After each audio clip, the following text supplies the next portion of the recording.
Episode 4. It's what many landlords are talking about. Yep. Now, is it as bad as it sounds? Let's go through the Renters' Rights Bill. Now, keep in mind the bill is still in its early stages and could change before becoming law. Yep. Number 1, the most talked about topic, the abolishment of Section 21. What's your thoughts on this? So, yes, the abolition of Section 21 is nothing new to anyone in the sector. Obviously, we've been talking about it for years now with the Conservatives' Renters Reform Bill. It's finally coming now. So, I mean, to be honest, it won't really affect the vast majority of upstanding landlords. It's more so getting rid of the practice of getting rid of a tenant just because of personal reasons, or maybe you just want a different tenant in there. So there's still Section 8, Yep. which you can use. So let's say, for example, if a tenant is in breach of contract, doesn't pay rent, is a nuisance to neighbours, you want to sell your property, when you want to move back into your property, you can still use Section 8 Yes. to evict tenants. So getting rid of Section 21, which is, like I said, the most talked about, doesn't really make much impact. No, it won't. So if you're an upstanding landlord, it won't make that much of an impact. If you still need to regain access to your property for those reasons you just said, you still have no issue using Section 8. So I believe that the ban on Section 21, let's just put it into an arrangement. If the landlord just didn't like the tenant for any reason, Yeah. they can't get rid of them. Yeah. Or if the tenant is constantly complaining about areas of the house that needs to be worked on, that needs to have maintenance work done to it and completed, the landlord can't give Section 21 for that basis either. Yes. So that's the reason why they're looking to abolish it. It's the increased security, which is the mainstay, is the main goal of these legislation, is to give renters and tenants more security in their tenancies. That's the thing you'll see the most in these points. Okay, brilliant. Let's transition to number 2, which is no fixed term tenancies. Yep. Having a look through that, now what I can see is a tenant can move in on day 1 and give 2 months notice on day 1 to vacate. Now, will that work in the landlord's favour? I don't believe so. The reason is, when a tenant moves into property, you've got to pay, the landlord pays for an inventory, pays for contracts, pays for referencing, it depends on the agent that they're using. So they pay and they make, and let's say that gets deducted out of the first month's rent. So their first month's rent is always lower than what it should be anyway. Then you're going to have the second month, and then the tenant moves out again. They've made a loss. Yes. Why do you think they've introduced the no fixed term tenancies, or not introducing into this bill? If you're an existing landlord or even a tenant, because some tenants like the assuredness of having a fixed term tenancy. Some people like being on an AST because it shows, okay, nothing can happen to me for 6 months, 12 months. On a periodic tenancy, it gives tenants a lot more flexibility. However, it gives no minimum term. So I think as this legislation goes through House of Commons and Lords, we may see some changes to this. However, as it stands, as I understand it, tenants could, as you just say, move in and give their notice. But why would you? If you're an upstanding, normal tenant who's been appropriately referenced, who's looking for a property in the area, there'd be no reason to. Same way an upstanding landlord, has no reason to just indiscriminately hand their notice to their tenant to vacate. I'm going to guess as well, if you've got, let's say for example, you've got a property, we have 3 candidates that want it, 2 are looking for just a short term of a 2-month basis, one's looking for a long term, the landlord's going to choose the long term tenant. Now the problem would be if the tenant or the client turns around and says, no, I'm looking for long term, but actually knows they're only looking for short term. We wouldn't know any different, the landlord wouldn't know any different, and then that could cause a problem. So I do think they need to look into that a lot more when that goes through. Let's transition to the creation of Ombudsman for landlords. Yes. So I'd say a lot of the coming legislation lies on the delivery of this ombudsman. A lot of the points in this bill relies on this ombudsman acting as a mediator between landlord and tenant. So this new ombudsman service would almost function as an alternative route to a court for disputes. So if a tenant disputes a rent increase, disputes the quality of their housing, anything like that, it will go to the ombudsman rather than going straight to the courts in an attempt to, I'm guessing, take stress off the courts, reduce that backlog, and just provide a more amenable service to both parties. Yeah, that makes sense. Now, this property ombudsman, they need a lot of a lot of work to do, because this, when they introduce it, I'm obviously we'll find out more, information as it comes out. But I can only imagine that they're going to have to know the law and the rights inside and out before they can just let people loose and start working on claims. Yes. So there's going to be a lot of training involved. So it'll be interesting to see how that plays out there. Yeah. The mandatory database for landlords, which once again, to me, I'm for this idea. I like it personally. I think every landlord should be licensed to be a landlord. They do it at certain boroughs where they have to have a select license, or if it's a HMO, they've got to have a HMO license. But I do think that landlords should carry a license in order to be a landlord. Yeah. This database is for the agents, and is it for the tenants as well? Tenants will be able to use it as well and view it. They'll be able to view it. Yes. So it functions almost the same way that would function the same way that a landlord can reference a tenant. So too can a tenant reference a landlord. Obviously, we don't have that much details on it yet. We'll have to wait for subsequent releases and readings. But in its current form, it would work with the ombudsman to actually enable a landlord to serve certain repossession notices. Like How would they find these landlords? How are they going to get these landlords to be a part of this database? So that's, I think, why they are trying to shoehorn a lot of landlords into joining it, is because they won't be able to serve the correct notices. The same way that if you don't serve correct paperwork at the beginning of a tenancy now, you'll have issues down the line when repossessing. I'd imagine it would function similarly in this state. Got it. So landlords would have to actually enroll themselves in order to make sure that the tenancy is all up to law standard. It would be in their best interest. Yeah, that makes sense. Okay, let's transition to the no bidding wars for rents. I don't see this happen often, but clearly it does. Once we market a property at a price, we look to get that price. We don't let tenants come in, or clients come in, and try and outbid each other. But I imagine it's been happening, which is why they're looking to put it into this bill. Have you seen much of it yourself? As I say, me personally, no. It's an issue that I've never seen firsthand, but it may have happened in the past, particularly times post-COVID and something like that, when rents were particularly competitive. When there was shortage of properties. Exactly, shortage of properties, and you'd have obviously clients trying to outbid each other to get their property. So this law, would outlaw the practice of accepting an offer above the advertised price. Not that it happens a lot anyway, but it's preventing that. I think it's a good idea. Yes, I think it's it's transparency and fairness for all parties involved.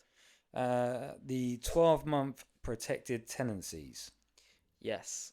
So this sort of works in tandem and against the shift to periodic only.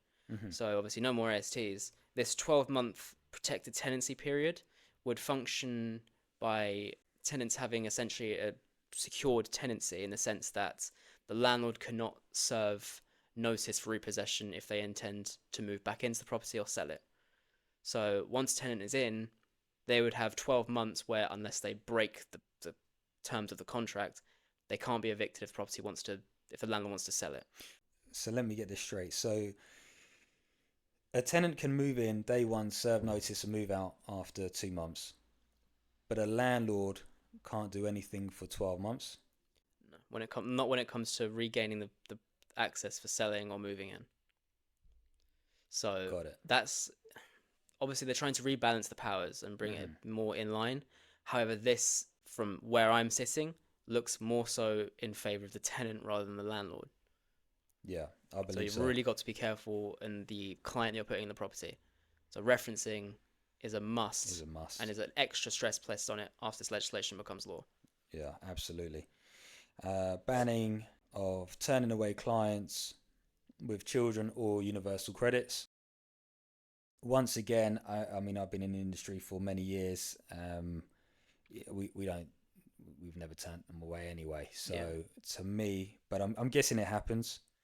Once again, I'm guessing you won't be able to advertise no universal credits if you're advertising a property, and no children as well. We would get a client who has 3 children that's trying to move into a one bed because the affordability's there. I'm wondering whether that will be something that they can say no to because the flat or house just wouldn't be big enough. And that would come down to the lease and everything else that they have. That's how I would see it anyway. Yeah, just being a bit more sensible about it. It functions almost like the same way minimum size requirements in HMOs work. You can't have 6 renters packed into a space that can only fit 4 people. It's that same sort of process. So, for example, going to this ombudsman, if a tenant was to dispute this and go to the ombudsman would rule in favor of the landlord, saying that it's unfeasible. It's unsuitable. Yeah. For your client, for this particular Unsuitable, candidate. unsafe. And unsafe. Yeah. Exactly. Okay. The tenants given rights to have pets. Yeah.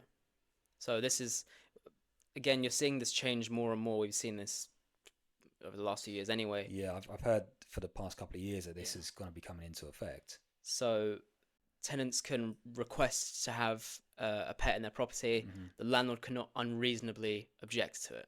Obviously, if there's a lease preventing having pets in a property, that's non-negotiable. That's the lease. However, the landlord can stipulate that the tenant take out insurance to cover the cost of damage were it to occur.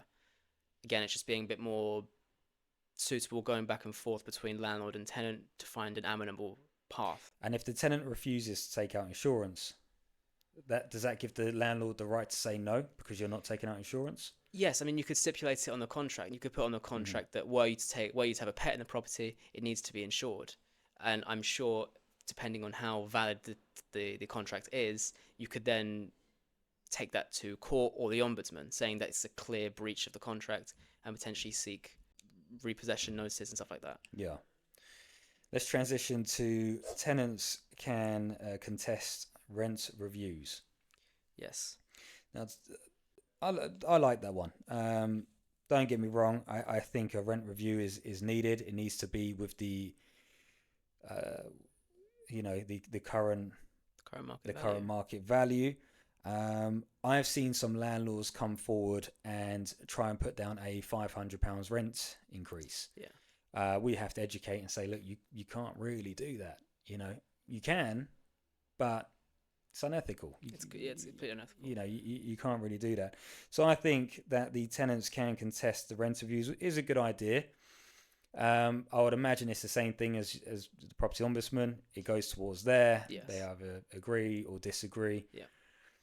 I think now they say at the moment you can increase up to 9% as a rule of thumb. There's no law by it, but as a rule of thumb, up to 9%. Yeah. So they haven't put a cap on it, that's for sure. Or they're not looking to put a cap on it. They're just saying that tenants can contest it. Tenants can contest it. Right. It can only happen once per year, including rent review clauses on contracts. Only once a year can the rent be increased. And also it prevents the act of doing a sort of a backdoor eviction where you'd increase the rent to an unaffordable price so the tenant has to give their notice. It's eliminating that practice. Okay, so if you wanted the tenant out, you say, hey, I'm raising your rent high enough that the tenant just leaves off their own back. So it eliminates that. That. Okay, brilliant. The decent home standard, from what I've read on that, that'll go towards the property ombudsman anyway. It depends on what they're classing as decent home standards. Yeah. But tenants, if they take it further, and the landlord is found to not be looking after the property, they can be fined up to £7,000. Yes. And the tenant doesn't have to pay the rent for the duration obviously if the property ombudsman has agreed to this, Yeah. doesn't have to pay for the duration until the works are complete. Yes. Okay. So that would, it's pretty, basic stuff. Property being in good repair, having up-to-date facilities, well insulated, having good EPC levels, things like that. I'd imagine as well we have the EICR, which is done once every 5 years. Yeah.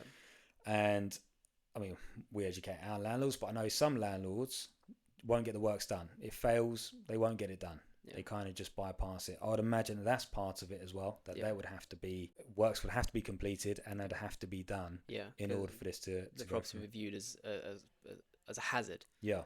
and it would give the tenant, reason to go to the ombudsman to seek advice and whether they can do anything about it. So ultimately, it's not fair for the tenant. No, absolutely. I mean, they need to have a good living condition, and the property is regulated, and to make sure that the electrics are checked, Yeah. gas is checked, boilers are checked. Yeah, absolutely, I agree. And the application of Awaab's law, we educate both tenants and landlords on this as agents. So we would, if there's any issues with mold in the property, they give us a call, we'll go around, have a look and assess it, because sometimes it could be down to just not the ventilation not being great. We would give the sheets that we need to give in order to help and get it sorted. If it continues, if there is major problems, obviously we get in touch with the landlord and they would have to get it rectified ASAP. Yeah. Is there any difference to that in what they're trying to put in here? I mean, it essentially gives, with the creation of the new ombudsman, it gives tenants a way to contest, To be heard. Yeah. Because, as you said, sometimes it comes down to lifestyle, sometimes it comes down to the property. Mm-hmm. It's all about making sure that all parties are educated on what causes mold, condensation, how to prevent it. So if you're issuing these bits of advice or sheets at the beginning of a tenancy, it shows that the tenant is aware of the causes of condensation and damp. So if that does come up later down the line and you've said, well, I've already provided this instructions and guidance on how to prevent that from happening, then it can rule in favour of the landlord, saying, well, the tenant's been instructed. However, if there is black mold appearing and it's clearly down to the structure of the property, that then falls onto the landlord. Okay. So these are the 11 points. Let's run through and make a note which ones are more for tenants and which ones are more for landlords, because that will kind of put it into perspective. Yeah. If we start with number 1, abolishment of section 21. Tenants or landlords? I'd say it's definitely tenant. I would as well. Let's say tenants. No fixed term tenancies. It's tenant again. Tenant again. Creation of ombudsman for landlords. I'd say it's both parties. Yeah, I'd say that's both parties. I definitely think it's needed. Yeah. Mandatory database for all landlords. You could make the argument of both parties, however, it is also tenant-sided as well. Okay, we'll put that down as tenants, because I know that landlords will say, "Oh, I don't want to be a part of this at first until it goes through to it." No bidding wars for rents. Obviously, that's for tenants. 12-month protected tenancies. Tenants. Yeah. Turning away clients with children or universal credits. Tenants again. Tenants given right to have pets. Let's say tenants. Tenants can contest rent reviews. Tenants. Decent home standards. That's tenants again. Yeah. And Awaab's law. That's good for both. That's good for both, because landlords don't want their property to be riddled with mold either. Yes. So that has to be looked into thoroughly and quickly. Yeah. Excellent. Okay, so majority of this bill is for tenants. Yes. As the name suggests, it's all about empowering tenants' rights. Yeah, which was changed from the Conservatives, which was the reform, to now renters' rights. Renters' rights. What's your takeaway out of all of this? As you just discussed and went through, it's quite tenant-sided, rebalancing that power dynamic. However, it does sound a lot worse than it actually is. Yeah. I mean, realistically, the core tenets and practices of renting out your property remains unchanged. As long as you're an upstanding landlord, an ethical landlord who is in line with local market rents, is up to date with their property's condition and things like that, you have nothing to fear. Nothing will really change. Yeah. It's just staying up to date with the bill and its progress. just had its first reading. It's waiting its second reading, which will happen in early October. Obviously, it has to then pass through House of Commons, Lords, and then get royal assent. You're looking at around next summer. So summer 2025 is when they're aiming for to get this sort of passed, ratified, and made law. Okay. So you have a lot of time to catch up with this legislation and make any changes to your property and contracts as you see fit. Yeah, I completely agree with you. It does sound worse than what it is. However, if it does pass and becomes law, the rental game will be changing. Yeah. And people have to get used to that side. But yeah, it does sound a lot worse. At the moment, we're going to see landlords, which I've had the conversations. I had one come in just this morning, wondering what to do. Shall I sell? Shall I stay in? I'm advising, don't rush. Just stay in the market. You're fine. You know, your property's in good order. Your tenants are happy. You're looking after it. There's going to be a few changes, but nothing's going to be bad. You know, just hold on and stay where you are. So we're going to have a lot more of that coming through. The problem is if people then, you know, landlords want to get out of the game, put their properties all on the market for sale, it will flood the housing market. Yep.